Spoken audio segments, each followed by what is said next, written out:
అసలు బీజేపీది ఏం కల్చర్ రా నాయన, నాకు అర్థం కాదు. ఈ దేశానికి స్వాతంత్రం తెచ్చిన గాంధీని చంపినోనికి ఇలా గుడి కట్టాలంటారు.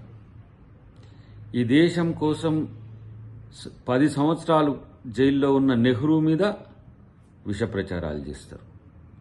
ఈ దేశం కోసం ప్రాణత్యాగం చేసిన ఇందిరాగాంధీ గారి మీద అనుచితంగా వ్యవహరిస్తారు.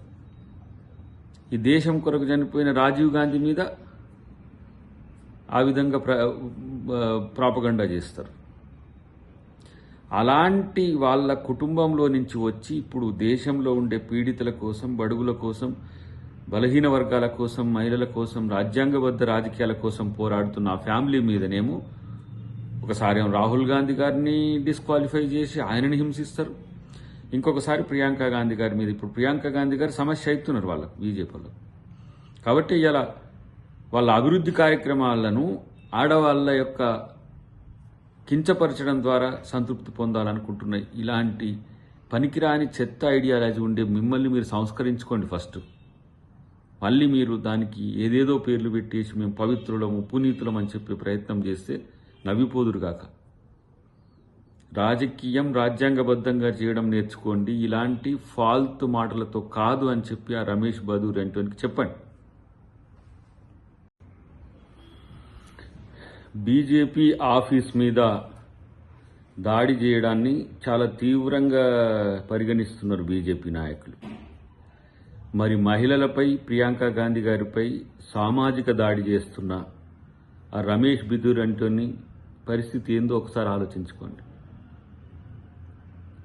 వాన్ని చెప్పుతో కొట్టేది పక్కన పెట్టి ఆఫీసుల మీద దాడులు జరుగుతున్నాయని చెప్తున్నారు. ఇలా ఒక మహిళ పట్ల, మహిళా సమాజం పట్ల మీ ప్రజా ప్రతినిధులకున్న సోయి ఏందో ఆ రమేష్ని చూస్తే అర్థమవుతున్నది. నిజంగా మీరు మహిళా వ్యతిరేకులే కాదు, ఒక జుగుప్సాకరమైన నాయకులుగా మారిన పరిస్థితి ఆత్మపరిశీలన చేసుకోండి. మళ్ళా సన్నాయి నొక్కులు, మహిళల్ని కించపరిస్తే వాళ్ళ మీద ఎలాంటి చర్యలైనా తీసుకోవచ్చు. ఎలాంటి చర్యలు తీసుకుంది నీ పార్టీ?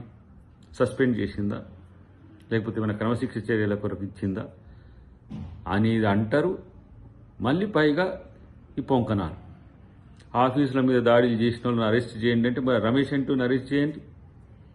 ఏ విధంగా అంటాడు? ఎట్లా అంటాడు? ఎవరి దన్ను చూసుకొని అంటాడు? మీరు ఇదేనా మహిళా రిజర్వేషన్ బిల్లు తెచ్చి మహిళల పట్ల మీకున్న అంకితభావం ఇదేనా? మహిళల పట్ల అనుసరిస్తున్న విధానం ఇదేనా? సిగ్గుండాలి కదా కనీసం. అంటే ఒకవైపేమో అమిత్ షా రాజ్యాంగం రాసిన అంబేద్కర్ మీద అనుచిత వ్యాఖ్యలు చేస్తాడు, లేదంటే అంబేద్కర్ని కించపరిచేలాగా మాట్లాడతాడు. ఇంకొకడేమో ఢిల్లీ ఎన్నికల్లో గెలిస్తానికి ప్రియాంక గాంధీ గారి మీద, అటువైపు ఆతిషి మీద, రాష్ట్ర ముఖ్యమంత్రి మీద. కేవలం ఎన్నికలు, రాజకీయాలు, దోపిడీ ఏ విధంగా అనేది మాత్రమే నేర్చుకున్నారు మీ బీజేపీ నాయకులు. ఎవరెవరో మాట్లాడుతున్నారు కాంగ్రెస్ పార్టీ మేము అనుకుంటే పునాదులు లేచిపోతాయని. బీజేపీ పునాదులు, పూసాలు కదిలే రోజులు భవిష్యత్తులో ఉన్నాయి. ఎందుకు తొందరపడతారు? ఆఫీస్ మీద దాడి చేస్తేనే అంత మీకు ఉక్రోషం, శౌర్యం వస్తున్నదే. మరి కాంగ్రెస్ ఆడబిడ్డ మీద చేసిన కామెంట్కు మీ ప్రతిస్పందన ఏంది? వారిని వెనకేసుకొస్తున్నారా? అలాంటి నీచులను, కీచకులను పెంచి ప్రోత్సహిస్తున్నది మీరు. హత్రాస్ సంఘటన జరిగితే రాత్రికి రాత్రి కాలబెడతారు. మణిపూర్లో మహిళల్ని మంటల్లో కాలబెడుతుంది మీ ప్రభుత్వం. మళ్ళీ మహిళా బిల్లు అంటారు. మహిళల పట్ల మాకు చిత్తశుద్ధి ఉందని అంటారు. కాబట్టి ఇప్పటికైనా బీజేపీ నాయకులు వాళ్ళ నాయకులు చేస్తున్న చర్యల పట్ల ఒకంత అసహనాన్ని వ్యక్తం చేయండి, లేదంటే అలాంటి మాటలు మళ్ళీ రాకుండా చూసుకోవాల్సిన అవసరం ఉంది. మీరు చేసే పనులు కాంగ్రెస్ పార్టీ చేయలేక కాదు. కాబట్టి వెంటనే ఇలాంటి వాటిని తగ్గించుకుంటే మంచిదనేది నా హితం.